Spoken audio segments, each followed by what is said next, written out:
안녕하십니까. 반갑습니다. 서남사 불교대학 인문대학에 오신 것을 환영합니다.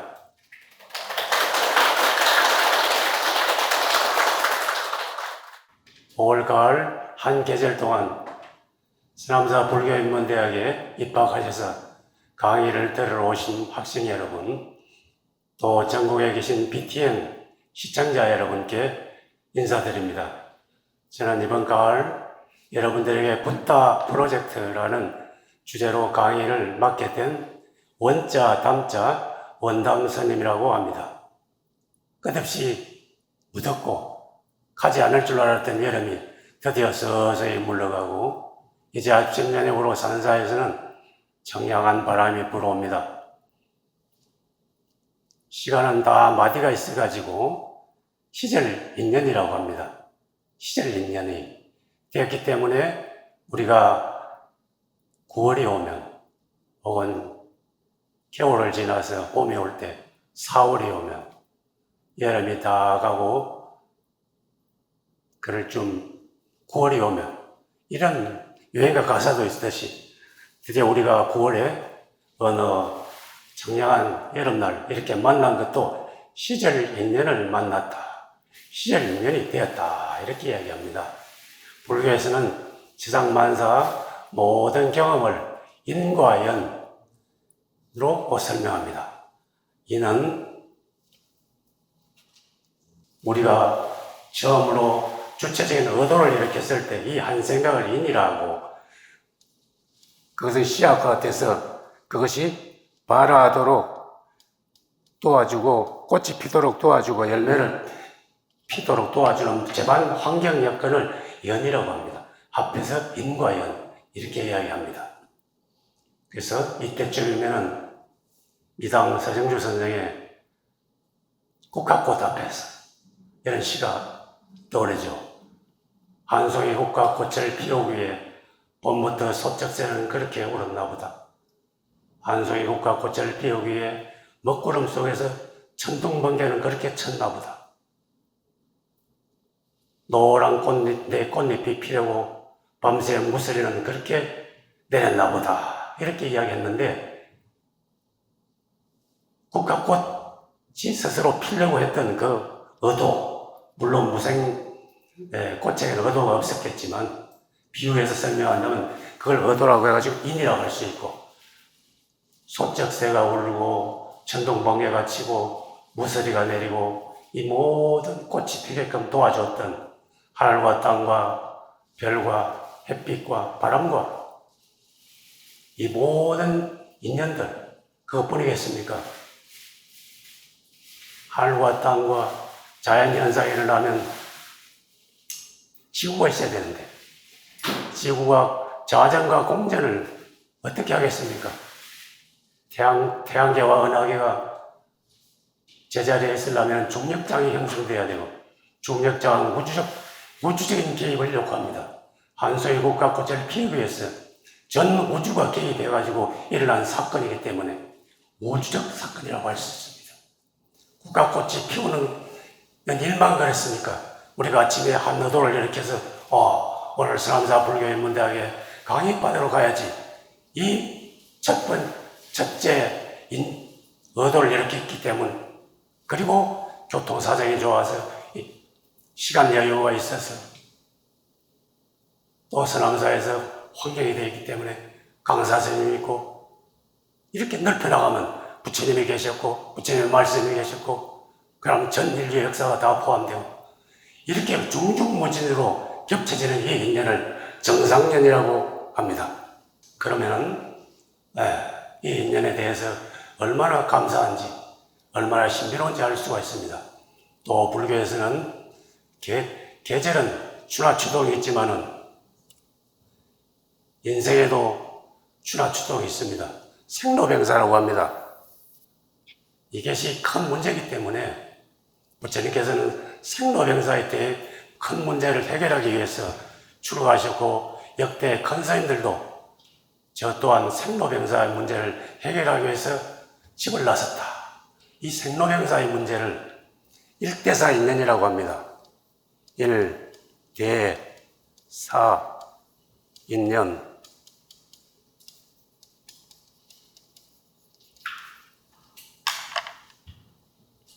일대사 인연이라고 하면은 세상에 빠져가지고 일상생활을 사는 여러분들한테는 크게 안 다가올 수가 있어요.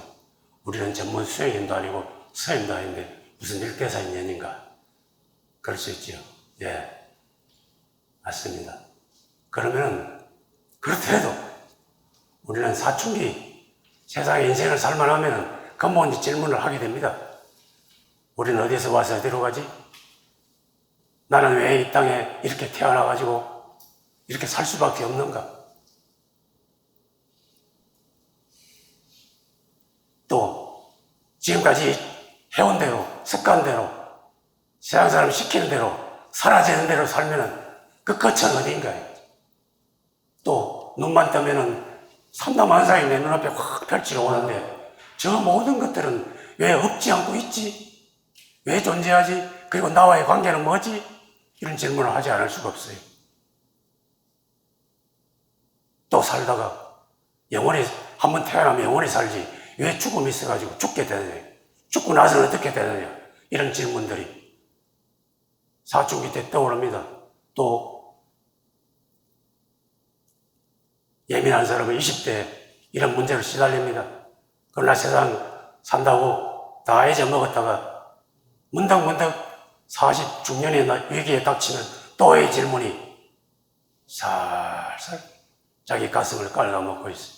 근데 많은 사람들 이 질문을 외면합니다. 덮어두려고 해요. 그럭저럭 사라지겠지. 그러다가 세월 다 보내고 죽을 때 일장춘몽이구나. 이렇게 계속 반복합니다. 모든 사람 죽을 때 일장춘몽이다. 젊었을 때는 내가 그 말을 할 수 있을까? 했는데 마찬가지. 기독교의 신학자 폴 틸리키라는 사람,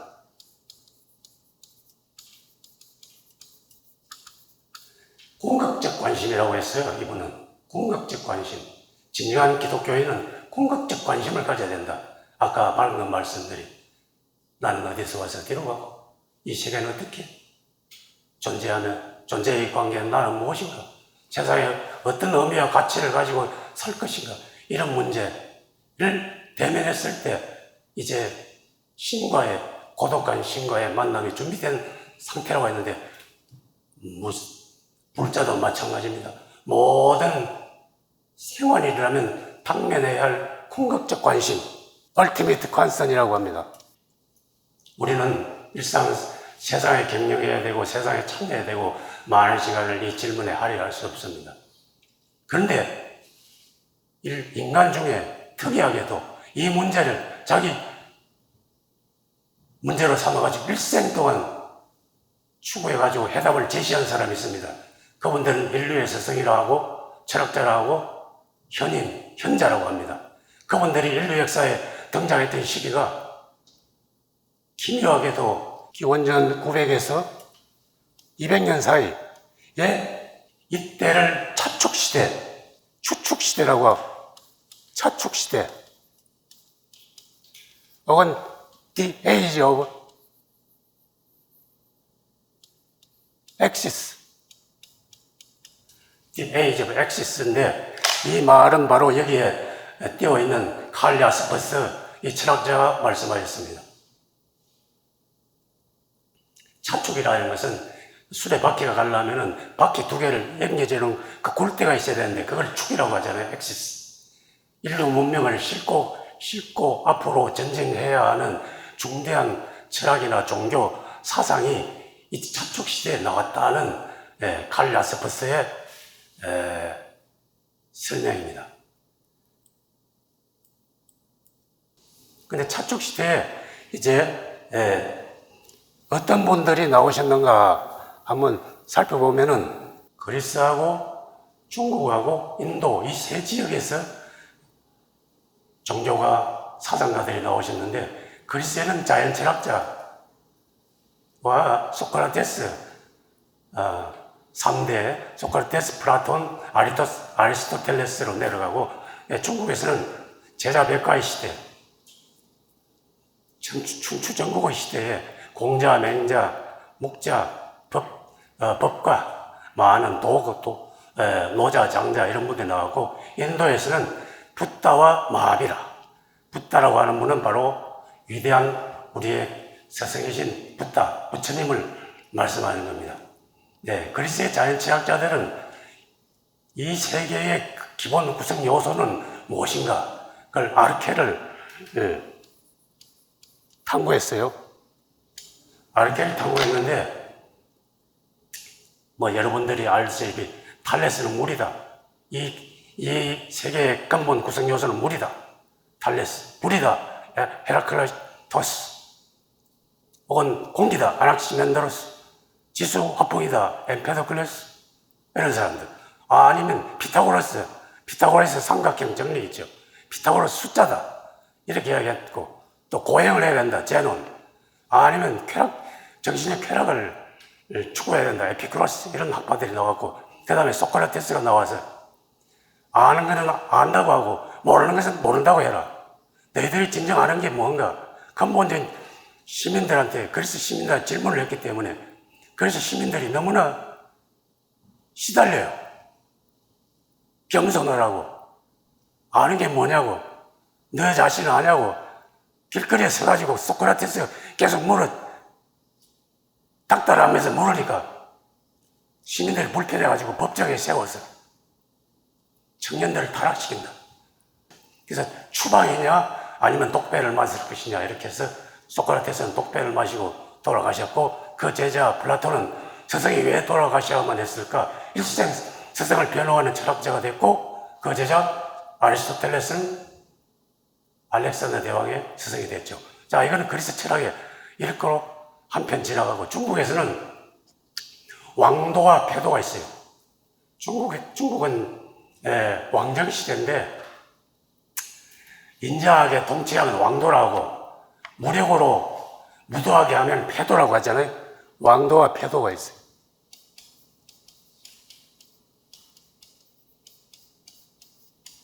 패도를 버리고 왕도로 가라고 공자가 이야기했고, 그 맹자는 왕이 왕답지 못하면 가려도 된다. 그런 이야기를, 역성혁명을 이야기했고, 그리고 인도에서는 이제 세상이 괴로운 것은 내 안에 검은 업이 달라붙어 있는데, 그건 분자와 같이 내 안에 검은 업이 있기 때문에 그걸 떼내야 된다는 거지. 떼내기 때문에 그는 방랑하고 고행하면서 너의 업을 정화해라 하는 마하비라, 오늘날 자연화교가 있습니다. 자연화교는 자기 업이 몸에 붙었기 때문에 검은 업을 떼어내야 된다고 머리도 그냥 뽑아요, 손으로.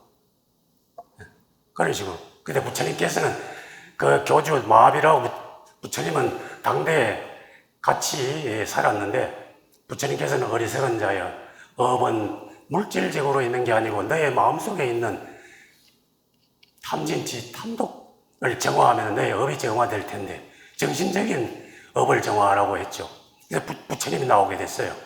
근데 여기에서 이제 우리가 주목해야 할 것은, 이제 석기시대 이래로 인간이 어떻게 살아왔기 때문에 추축시대 대현인 종교가와 깨달은 분이 나올 때까지 인간의 역사가 어떻게 전개됐고 어떤 한계 상황에 왔기 때문에 인류의 스승이 나타나지 않으면 안 되었을까? 그 스승들 가운데 왜 붓다가 붓다만이 독특한가? 차별점을 알아야 됩니다. 그렇게 우리 불자가 나는 부처님의 제자라고 할 수 있는 자긍심이 있을 수가 있어요. 왜냐?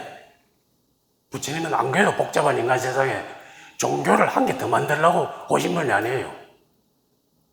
오늘날 이 불교처럼 이렇게 종교 조직을 만들어 오신 분이 아니에요. 이건 말하지도 않았어요. 애초에 불교 부처님 그분께서 바라는 것은 무엇이었을까? 그분이 가르침이 어떻게 다른 종교들하고 차별성을 띄고 있을까? 그걸 확실히 알아야 됩니다. 그 전에 천착해서 말씀드릴 것이 앞으로 붓다 프로젝트인데 그걸 말씀을 이제 드려보겠습니다. 지구가 태양계가 생성될 때 태양과 함께 수검지와 목토 천행이라고 혹성이 떨어져 나와가지고 태양이 형성될 때 45억 년 전에 지구별이 태어났습니다. 그 위에 생명은 42억 년에 태어났어요. 그래서 여러 가지 진화를 거쳐서 인간하고 최고 가까운 종이 호모 에렉투스인데, 에렉투스는 걸어 다닐 수 있다면, 호모 에렉투스가 100만 년 전에 불을 사용할 수 있었어요.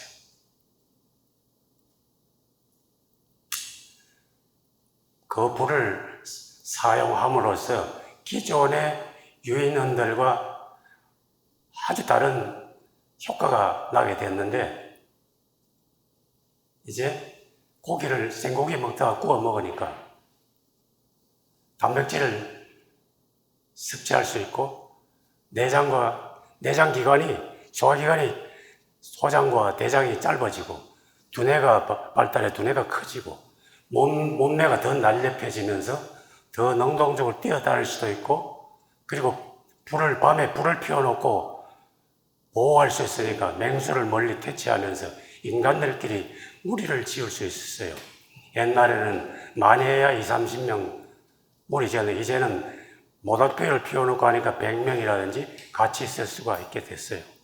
그래서 알타미라 동굴 벽화 같은 걸 보면은 그 동굴 안에 들어가서 불을 피워서 그림도 그릴 수가 있었죠. 그래서 진화가 더 계속 가속되어가지고 6만 년 전에는 드디어 호모사피엔스, 유인원 중에 가장 우리하고 가까운 호모사피엔스가 30만 년 전에 등장해가지고, 그래서 전 세계로 6만 년 전에 전 세계로 호모사피엔스가 퍼져나갔습니다. 근데 여기서는 중요한 게 아니고, 이제 오늘날 시리아, 레바논, 중동, 걸프만으로 흘러가는 두 개의 강이 있는데, 티그리스 강, 유프라테스 강이 있는데, 그 지역을 메소포타미아 지역이라고 해요. 거기에 중심으로 신석기 혁명하고 농업혁명이 일어나게 됐습니다. 이것이 인류 문명 발전에 결정적인 역할을 합니다.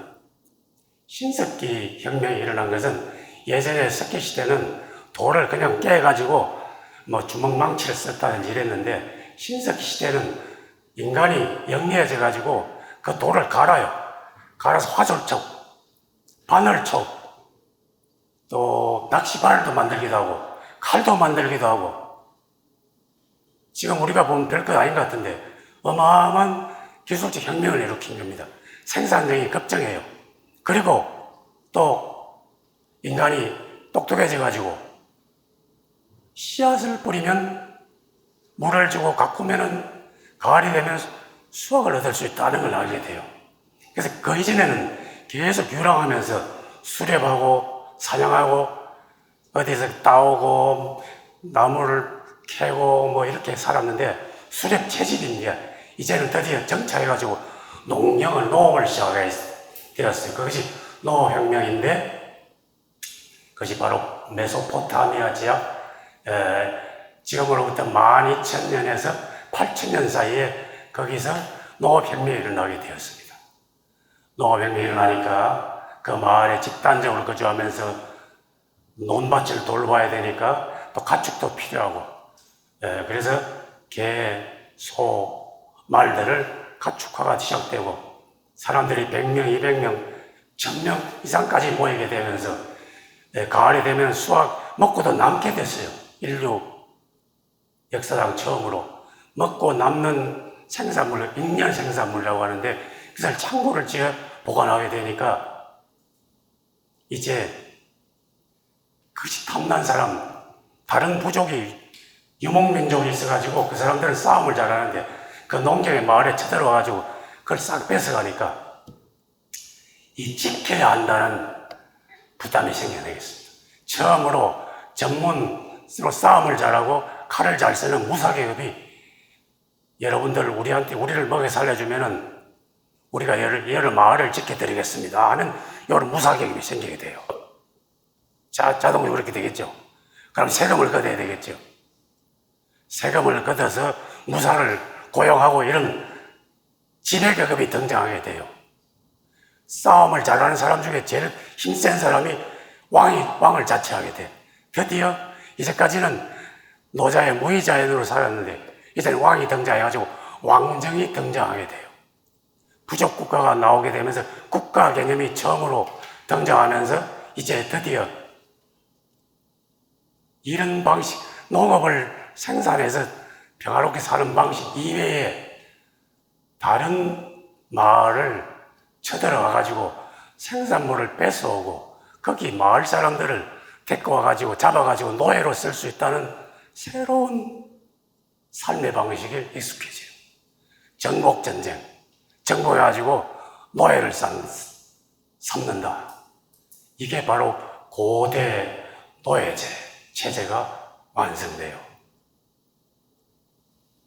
그래서 그 지역에 수메르, 아카드, 히타이트 이런 제국이 나오다가 곧 페르시아 제국 또 이집트 제국 이런 대제국이 나오게 되는데 그게 왕자들이 나타나게 되는데 바로 그리스에는 알렉산더, 저기 중국에는 진시황, 인도에는 아쇼카 대왕 이런 사람들이 나오게 됐는데 드디어 이것이 바로 부처님이 오시고 난 200년에서 300년 사이에 일어난 일들입니다. 이제 다음 시간에 지도를 그리면서 여러분들한테 그 당시의 상황을 더 자세히 말씀드리겠습니다. 오늘 제 일강은 이걸로 들어주셔서 감사합니다.